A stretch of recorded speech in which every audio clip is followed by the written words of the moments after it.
محبوب سارا قرآن عطا فرما دیا. ادھر کتاب میں سے دوں گا, بلاغت میں سے دوں گا. آدم چند کلمے دیے, تھوڑے کلمے دیے, محبوب چند نہیں وکیل کا قرآن, محبوب سارا قرآن عطا فرما دیا. اب میں اپنے ذوق میں مانا کرنے چلا ہوں, عاشقوں کی زبان میں مانا کرنے چلا ہوں. آدم صفی اللہ آپ یہ لے جائیے, آپ کے بعد نوح آئیں گے, باقی وہ لے کر آئیں گے. نوح آپ یہ لے جائیے, آپ کے بعد ابراہیم آئیں گے, باقی وہ لے کر آئیں گے. ابراہیم آپ یہ لے کر جائیے, آپ کے بعد اسماعیل آئیں گے, باقی وہ لے کر آئیں گے. اسماعیل آپ یہ لے کر جائیے, آپ کے بعد داؤد آئیں گے یا یوسف آئیں گے, جو بھی آئیں گے وہ لے کر آئیں گے. لیکن جب محبوب کی باری آئی نا, میرے آقا کی باری آئی, رب نے یہ نہیں فرمایا اے محمد تم یہ لے کر جاؤ, تمہارے بعد کوئی نبی آئے گا تو لے کر آئے گا. نہیں نہیں, رب نے فرمایا الیوم اکملت لکم دینکم واتممت علیکم. محبوب جو پڑا ہے سارا لے جا, تیرے بعد آنا ہی کسی کو نہیں. محبوب جو پڑا ہے الیوم اکملت لکم, محبوب میں نے تجھ پر دین کو مکمل کر دیا, جو پڑا ہے سارا لے جا, تیرے بعد آنا ہی کسی کو نہیں. محبوب جتنا بھی حسن تھا سارا تجھ کو دے دیا, کردار جتنے حالات سارا دے دیا. محبوب اخلاق جتنے سارے دے دیا. محبوب پیچھے کچھ نہیں چھوڑا. اللہ نے اپنے محبوب کو ختم نبوت کا تاج پہنا کر بھیج دیا, پیچھے کچھ نہیں چھوڑا, سب کچھ مکمل دے دیا. بلاغت مکمل دی. نبیوں کو فساد بلاغت میں سنا, لیکن محبوب کو فساد بھی دی, بلاغت بھی دی, قیادت بھی دی, سب کچھ دے دیا. اس لیے تو اعلیٰ حضرت فرماتے ہیں نبی کی ذات کو, نبی کے اوصاف کو, نبی کی شان کو بیان کرتے کیوں فرمایا سب سے اعلیٰ و اعلیٰ ہمارا نبی, سب سے اعلیٰ و اعلیٰ ہمارا نبی, اپنے مولا کا پیارا ہمارا نبی, دونوں عالم کا دولا ہمارا نبی, انبیاء سے کرو کی اور زبان کو, کیا نبی ہے تمہارا ہمارا نبی, کون دیتا دینے کو مکھ چاہیے, دینے والا ہے سچا ہمارا نبی, فکر و نگاہ بشر سے گئی ہے بلند والا ہمارا نبی. اس لیے فرمایا اعلیٰ حضرت نے, ایسے ہی تھوڑی نبی کی عظمت کو تو رب نے قرآن میں بیان کیا. آپ نے دیکھا کہ تمام نبیوں سے میرے نبی کی ذات کو جدا بنا کیسے کیا. تو رب نے فرمایا الیوم اکملت لکم دینکم, محبوب ہم نے آج آپ کو کل دین کو مکمل کر دیا. یہ بات ہوئی. اب آئیے دین مکمل ہوئے کتنے سال ہو گئے, 1500 سال ہو گئے نا, جو جشن بتاتے تھے 1500 سال, دین کو مکمل ہوئے 1500 سال ہوئے, سب کچھ کمپلیٹ ہو گیا. رب نے فرمایا کس کے لیے فرمایا, کسی مولوی کے لیے, کسی جماعتی کے لیے, میرے لیے, آپ کے لیے نہیں. رب نے محبوب کے لیے فرمایا تمہارے لیے دین کو مکمل کیا, کسی اور کے لیے مکمل نہیں کیا. اور نماز فرض کمپلیٹڈ, حرام کمپلیٹڈ, خلاف اولا کمپلیٹڈ, نفل کمپلیٹڈ, سنت سب کمپلیٹ, سب مکمل ہو گیا. تھی اسلام جو آیا ہے کیا بتانے کے لیے آیا ہے, بتائیے مجھے. اسلام آپ تک پہنچا, آپ تک مجھ تک پہنچا, اسلام کیا بتانے کے لیے آیا ہے. اسلام جائز بتانے آیا, جائز دنیا میں جتنی چیزیں سب جائز ہیں, ایوری تھنگ از لیگل, ناجائز کچھ بھی نہیں ہے. بتا دوں آپ کو کیا اسلام بتا, جائز بتانے آیا تھا. جائز تو سب ہے, سب ایوری تھنگ از لیگل, کچھ بھی ناجائز نہیں ہے. ناجائز کب بنتا ہے آپ کو پتا, جب کسی چیز کا منع ہوتا ہے جب ناجائز بنتا ہے. یہ مائک ہے, جائز ہے, اس پر ایک فتویٰ آیا, کچھ دوسرا فتویٰ آیا, ناجائز ہو گیا. پہلے بھی جائز تھا نا, جب تک نہیں اس کے اوپر کچھ تحقیق نہیں یا فتویٰ نہیں, جب تک تو جائز ہے, سب کچھ جائز تھا. شراب پہلے جائز تھی, رب نے حکم فرمایا لا تقربوا الصلاۃ, شراب حرام ہو گئی, پہلے جائز سب ہے. لیکن جب حکم اس پر آتا ہے تو پھر ناجائز ہوتا ہے. دنیا میں کوئی چیز حرام نہیں ہے, جب حکم آیا منع کا تو حرام ہوا. ہندوستان میں کوئی بھی چیز غیر قانونی نہیں ہے. غیر قانونی وہ ہے جو قانون کے خلاف ہو. میں گاڑی ڈرائیونگ کر رہا تھا, رائٹ سائڈ پہ چل رہا تھا, صدر صاحب نے کہا حضرت رائٹ سائڈ پہ نہ چڑھیے, لیفٹ سائڈ پہ چلیے. کیوں, keep left in prohibited England, England میں لیفٹ سائڈ رائٹ سائڈ میں منع ہے. انگلینڈ میں مثال کے طور پہ انگلینڈ میں رائٹ سائڈ چلنا منع ہے. تو صدر صاحب نے فرمایا حضرت یہاں پر منع ہے, ادھر مت چلیے. دوسری طرف ہالینڈ میں گیا تو وہاں پر میں نے لیفٹ چلائی, تو صدر صاحب نے کہا یہاں پر رائٹ چلائیے, لیفٹ منع ہے. تو میٹر لیفٹ رائٹ کا نہیں ہے, میٹر پروہیبٹڈ کا ہے. میٹر منع کرنے کا, منع کیا ہے, لیفٹ رائٹ کا میٹر نہیں ہے, میٹر منع کرنے کا. ہو سکتا ہے جو چیز انگلینڈ میں الاؤ ہو ہالینڈ میں الاؤ نہ ہو,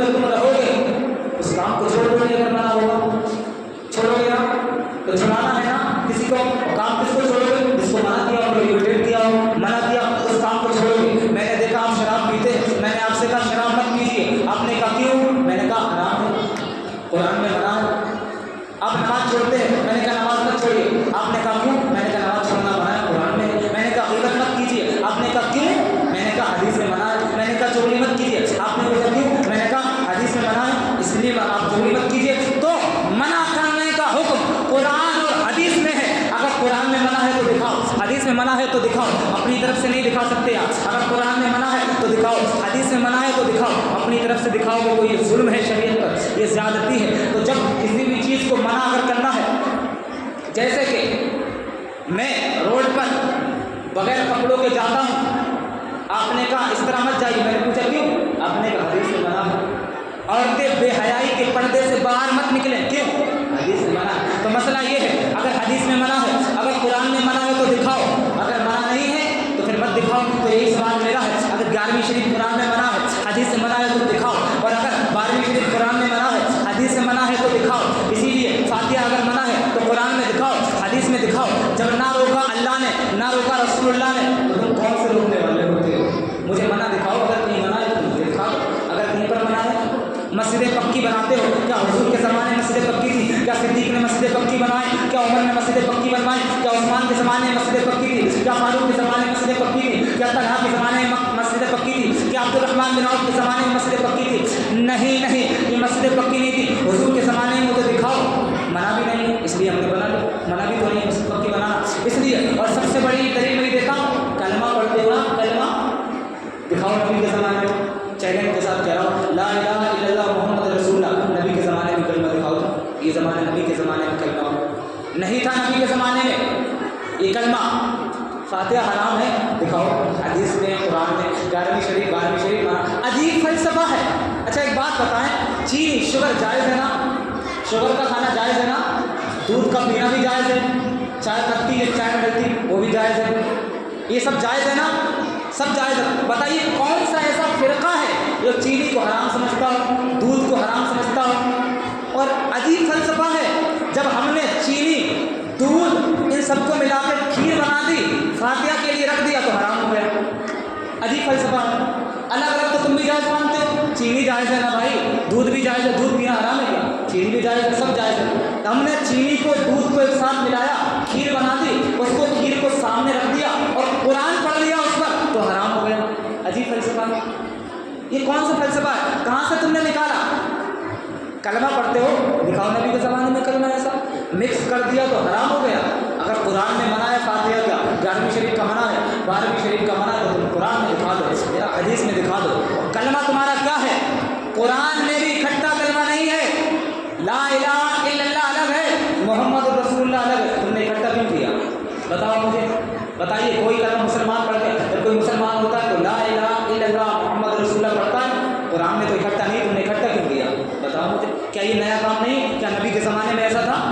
جو لوگ کہتے ہیں نا 12ویں شریف نبی کے زمانے میں نہیں تھی, صحابہ کے زمانے میں نہیں تھی, تو پورا کلمہ بھی نبی کے زمانے میں نہیں تھا. ابھی بتاؤں گا, جب کوئی نبی کے زمانے میں کلمہ پڑھ کر مسلمان ہوتا تھا تو لا الہ الا اللہ محمد رسول اللہ نہیں پڑھتا تھا. ابھی بتاؤں گا کیا پڑھتا تھا. تو 12ویں شریف اگر قرآن میں نہیں ہے, اگر حدیث میں آپ کہتے ہیں کہ نبی کے زمانے میں نہیں تھا, صحابہ کے زمانے میں نہیں تھا, میں اس کو بھی بتاؤں گا کہ نبی کے زمانے میں تھا, صحابہ کے زمانے میں. تھوڑی دیر آپ کے لیے بات مان لیتا ہوں. اگر 12ویں شریف کا جلوس, 12ویں شریف منانا نبی کے زمانے میں نہیں تھا, حضور کے زمانے میں نہیں تھا, صحابہ کے زمانے میں نہیں تھا, مجھے کلمہ دکھا دو نبی کے زمانے میں. لا الہ الا اللہ محمد رسول اللہ اکٹھا دکھا, قرآن میں اکٹھا دکھا دو.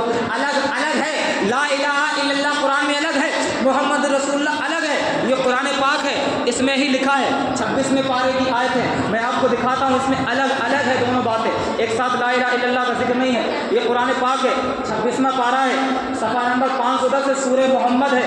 یہ لکھا ہے فَاعْلَمْ أَنَّهُ لَا إِلَهَ إِلَّا اللَّهُ, یہ لکھا فَاعْلَمْ أَنَّهُ لَا إِلَهَ إِلَّا اللَّهُ. اس کے آگے محمد رسول اللہ نہیں لکھا, اس کے آگے محمد رسول اللہ نہیں لکھا. اسی پارے کے آگے چلیے, حامیم, یہ قرآن پاک کا 26واں پارہ ہے, 516 صفحے پر لکھا ہے محمد رسول اللہ. اکٹھا تم نے کیوں کیا؟ نبی کے زمانے میں تو نہیں تھا, قرآن میں اکٹھا نہیں تھا, تم نے اکٹھا کلمہ کیوں کیا؟ جو لوگ کہتے 12ویں شریف منانا ہے, تم نے اکٹھا کیوں کیا؟ اس کا جواب تو جواب ملے گا, قرآن میں منع نہیں ہے, حدیث میں منع نہیں ہے. ہم نے کہا ٹھیک ہے, ہم آپ کی بات مانتے ہیں, قرآن میں منع نہیں, حدیث میں منع نہیں, اس لیے ہم نے ٹوکا نہیں. تو تم 12ویں شریف بھی تو قرآن میں منع نہیں ہے, پوری قرآن میں کہیں لکھا ہے اس طرح لکھا کہ 12ویں شریف مت مناؤ, فاتحہ مت کرو, 11ویں شریف مت مناؤ, یہ لکھا ہے. تو اپنا کرے تو صحیح, ہم کریں تو غلط. کلمے کو کیوں الٹا کیا؟ سب سے بڑی دلیل ہے یہ. اور یہیں تک نہیں بتاؤں میں آپ کو, یہ جو کلمہ ہے نہ حضور نے پڑھوایا, نہ صدیق نے پڑھا, نہ عمر نے پڑھا. لا الہ الا اللہ محمد رسول اللہ نہ عمر نے پڑھا, نہ عثمان نے پڑھا, نہ طلحہ نے پڑھا, نہ زبیر نے پڑھا, نہ سلمان فارسی نے پڑھا, نہ جابر نے پڑھا, نہ ابو ہریرہ نے پڑھا. کسی نے یہ کلمہ نہیں پڑھا. جب حضور کے زمانے میں کوئی مسلمان ہوتا تھا تو کلمہ پتہ کیا تھا؟ اشہد ان لا الہ الا اللہ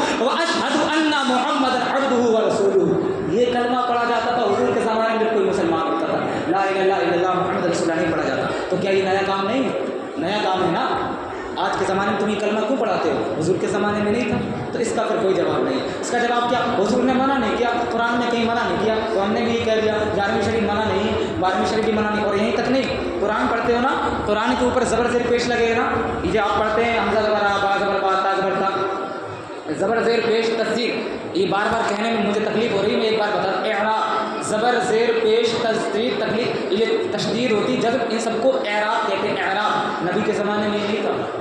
قرآن پہ جو زبر زیر پیش لگے ہیں یہ نبی کے زمانے میں نہیں تھا۔ چیلنج کے ساتھ کوئی بھی عالم آ جائے، نبی کے زمانے میں نہیں تھا، پھر کیوں لگایا اعراب؟ اور بتا دوں آپ کو، اس کے اوپر جس نے زبر زیر پیش کو لگایا ہے، اس کی جس نے تدبیر کی ہے، زبر زیر پیش اعراب کو لگایا ہے، وہ کوئی ولی نہیں ہے، وہ کوئی کتب نہیں ہے، وہ کوئی صحابی نہیں ہے، کوئی غوث نہیں ہے، کوئی اقطاب نہیں ہے، نہ محدث ہے، نہ مفکر ہے، کچھ بھی نہیں ہے۔ اس کے اوپر قرآن کے اوپر جس نے زبر زیر پیش لگایا ہے عالم بھی نہیں ہے، بلکہ ظالم ہے، ظالم۔ اس نے ایک صحابہ کا نہیں کئی صحابہ کا قتل کیا۔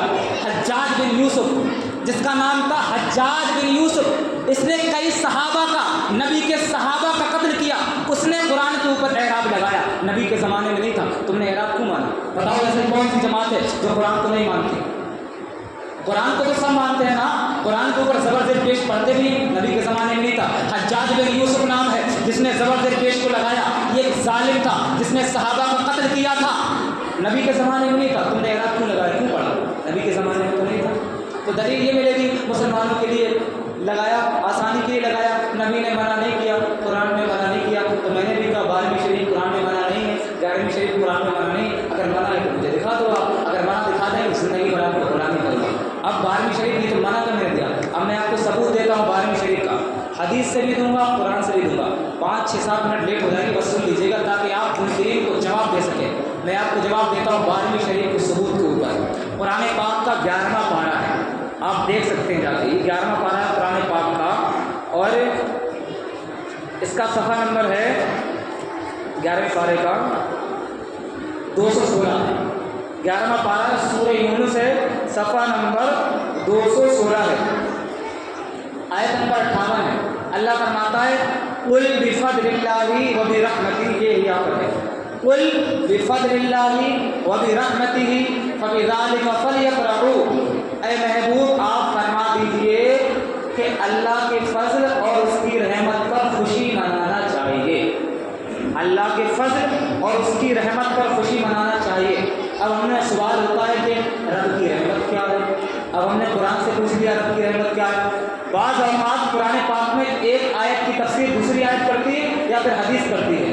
وضو میں قرآن پاک میں صرف اتنا چہرہ دھو، مسا کرے، ہاتھ دھو، ہاتھ کا دھونا نہیں ہے، گٹوں کا دھونا نہیں ہے، یہ دھونے کا کلی کرنے کا حکم قرآن میں نہیں ہے، لیکن پھر ہم نے حدیث کی طرف رجوع کیا۔ تو بعض اوقات قرآن پاک کی ایک آیت دوسری آیت کی تفسیر کرتی ہے۔ رب فرماتا ہے اللہ کی رحمت اور اس کے فضل پر خوشی منانا چاہیے۔ اب قرآن سے سوال کیا ہم نے، قرآن بتا رب کی رحمت کیا ہے؟ تو قرآن نے جواب دیا، پارہ نمبر 17 ہے، میں آپ کو بتاتا ہوں رب کی رحمت کیا ہے۔ یہ پارہ نمبر 17 ہے، صفحہ نمبر 332 ہے، سورہ حج ہے۔ اللہ فرماتا ہے وَمَا أَرْسَلْنَاكَ إِلَّا رَحْمَةً لِّلْعَالَمِينَ، اے محبوب ہم نے تمہیں سارے جہان کے لیے رحمت بنا کر بھیجا ہے، چرند کے لیے، پرندوں کے لیے، اپنا ہو، غیر مسلم ہو، سب کے لیے رحمت بنا کر بھیجا ہے۔ اب دوسری جگہ اللہ نے فرمایا ذالک، پارہ نمبر 7 ہے، یہ آیت کئی بار قرآن میں آئی ہے، ذالک فضل اللہ یؤتیہ من یشاء، یہ اللہ کا فضل ہے، اللہ جس کو چاہتا ہے اس کو عطا کرتا ہے۔ اب فضل سے مراد محدثین کرام نے فرمایا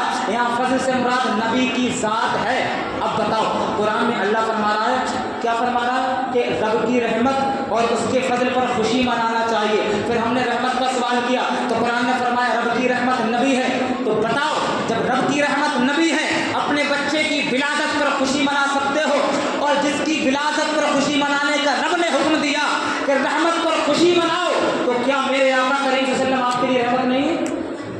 آپ کے لیے رحمت نہیں؟ ایسا کون سا بندہ جو یہ کہہ دے کہ آقا کریم صلی اللہ علیہ وسلم میرے لیے رحمت نہیں؟ رحمت ہے تو پھر میلاد کا انکار کیوں، خوشی کا انکار کیوں، یہ خوشی کا انکار کرتے ہو؟ یہ تو قرآن سے حوالہ دیا۔ اب اس کی تفسیر میں کرتا ہوں، اس کی تفسیر کر دوں اگر آپ کی اجازت ہو، یہ صراط الجنان کتاب ہے، اسی کی تفسیر میں کر دیتا ہوں تاکہ آپ کے لیے آسان ہو۔ 11ویں پارے کی جو میں نے آیت پڑھی نا، قل بفضل اللہ وبرحمتہ فبذلک فلیفرحوا ھو خیر مما یجمعون، اسی کی تفسیر میں قرآن سے کرنے لگا ہوں۔ قرآن نے